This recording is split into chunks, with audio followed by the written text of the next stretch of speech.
How's it going, gamers? Another day, another video. So in this one, basically, the subject's going to be party chat. What we used to have compared to the ridiculousness we've got now. It's a disaster, in my opinion, and I'll get into why in a moment. But before I do, I want anybody who's new to the channel or not to understand I'm not actually a fanboy of any company, corporation, or business or anything like that. I believe in very, very healthy competition between companies because it improves the way products are. It's as simple as that. Now, one thing you will notice on this channel is Sony seems to get it, a bit of flack now and again.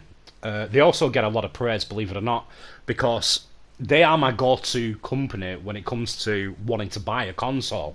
Not because of any kind of favoritism. It's just I've got to take into consideration my account, the way they perform, my friends list especially, and also when it comes to my account, digital products I've bought in the past. I've got something like over 380 titles now, I think, just on the PlayStation Store alone in my library. Never mind, physical copies, yada yada yada.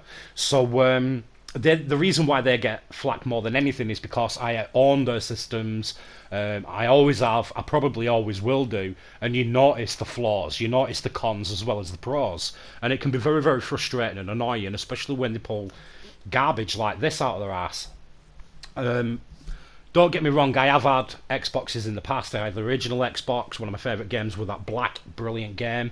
I've still got a 360 somewhere with a lot of games, and I've had a couple of Xbox Ones in the past. Brilliant machines. Absolutely brilliant machines. And at the end of the day, the rivalry between Sony and Microsoft when it comes to the video games industry is extremely important, more than a lot of people actually realise.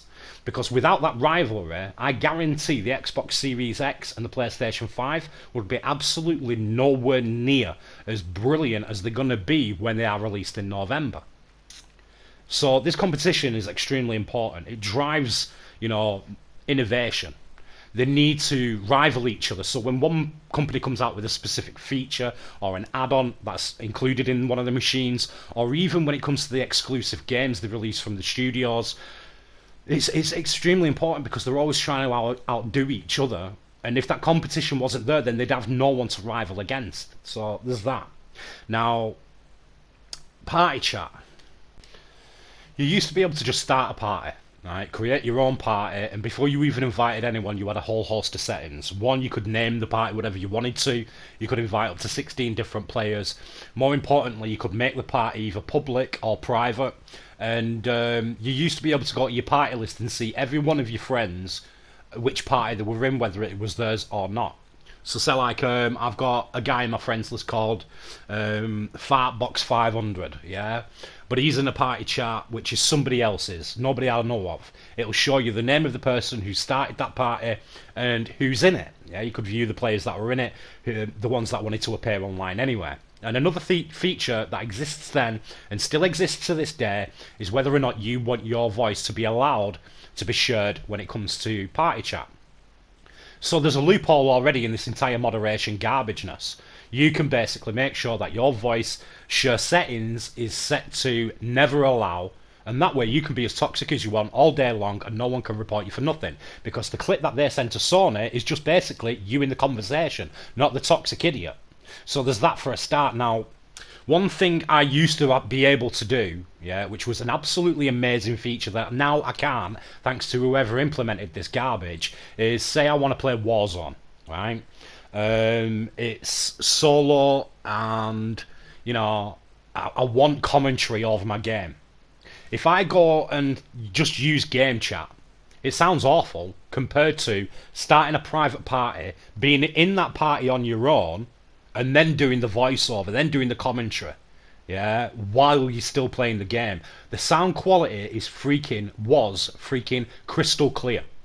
The voice quality on my videos, yeah, when I'm doing solo stuff and I'm using party chat rather than game chat, was a hell of a lot better. The quality was amazing compared to what it is now. Yeah, so they've ruined that for a start. But the worst part is now, if you want to create a party nowadays, you can't. First, you have to create a message group.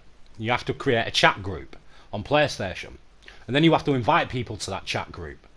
So, say you've got, like me, a set of friends in the UK you play Warzone with. And then you've got a set of friends in the Netherlands and Holland and Amsterdam and places like that, which I have got, and they play Warzone. And then you've got a set of friends in America who are also playing Warzone. This is just one title, yeah? And you've got 8 people in one, 10 in the other, 12 in the other. And they're all in different freaking time zones. And you've got the PlayStation app on your phone, which gives you notifications every time someone's sending messages. And this is all through message chat.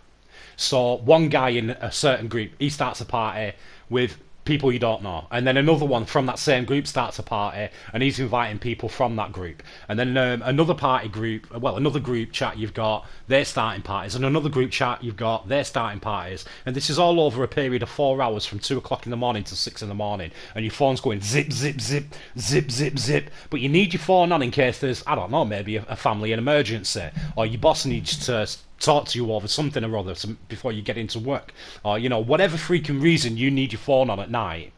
Now it's becoming extremely frustrating. It's becoming really freaking annoying, but you've got to deal with it. You either take the app off your phone, yeah, and now the PlayStation app, there's no freaking reason for it because it's more annoying than it is productive.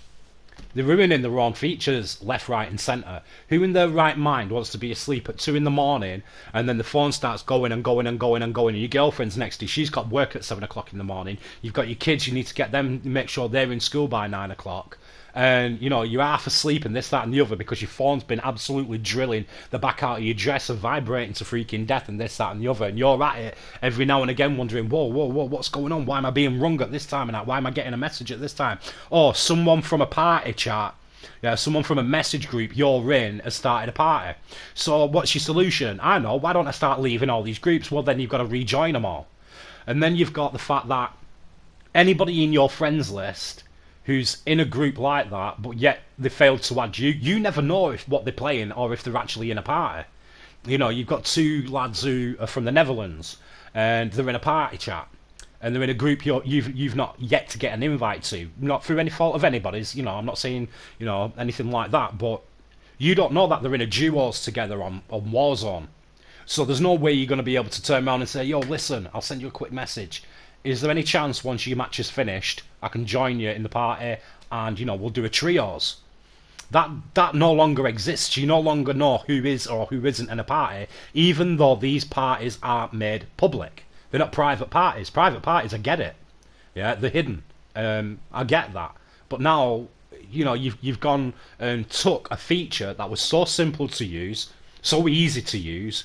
If people needed reporting, you could report them anywhere, yeah? Unless, again, as you can still do today, you don't allow your voice to be shared, so you've got a loophole around this moderation. I mean, these people who not only listen to whoever it was consulting, yeah, them over, flipping censorship, let's just put it like that, whoever they consulted, it seems to me they have never fired up a PS4 in their lives, never mind started a party chat. And it's even worse that people at PlayStation who looked at this idea and this concept and said, you know what, that's brilliant, let's implement that. What the hell is going on there? How out of touch are you with your consumers, your own goddamn product, and reality? It's like these people have no idea what the PS4 is, party chat is, what you can do with it, and what you've done with it now. It's ridiculous. Now, I have seen a lot of people going on. I mean, I made a video about how 1984 it is, because over here we have certain programs, one that's in place now, and one that is going to be in place in the future, about basically snitching on your neighbours. Basically becoming that old lady down the street who's got way too many cats, and is banging to the neighbourhood watch. They want to turn people into that. It's like, your next door neighbour's got more than 5 people round at his house. He lives alone. There's like 7 of them there. Right, it's up to you now to get in touch with the police and the government and report them for that, so something can be done about it. That's exactly what they're trying to do over here. It gets even better. Say you see somebody who's 6 inches parked away from a curb, They want to implement an app now where you can take a photo of the car and the license plate, send it off to the local council, and they'll get a fine, yeah, and you'll get 20 quid out of it. That's what they're trying to do, pay you to snitch on your neighbours over petty things. It's not like, you know, they're going out committing vicious crimes. You know, they're just parked a bit differently, or, you know, they've got a perfectly good reason for there being more than 7 people or 6 people in the household. This is what it's starting to be like in the UK. So when you've got, you know, the one thing you want to tune out of reality with, yeah, the one thing you want to escape all this BS with, and they're trying to implement features like that on there, it's a bit crazy. We get really, really toxic people in the gaming community. I've just ended up effing a guy off my friends list just because he is that. So anyway, that's the video, but tell me what you think in the comments section. Do you prefer the way party chat is now compared to the way it used to be, or vice versa? Do you see any other pros and cons to the old feature of party chat to the new feature of party chat that I've missed in this video? If you have, and it's decent advice, I'll end up pinning it in the comment section, despite whether it's against it or for it. But also, don't forget, you can like the video, subscribe to the channel. You'll get notifications from YouTube every time our videos goes live. Anyway, it's really greatly supports the channel. But as always, thanks for watching, and good gaming out there.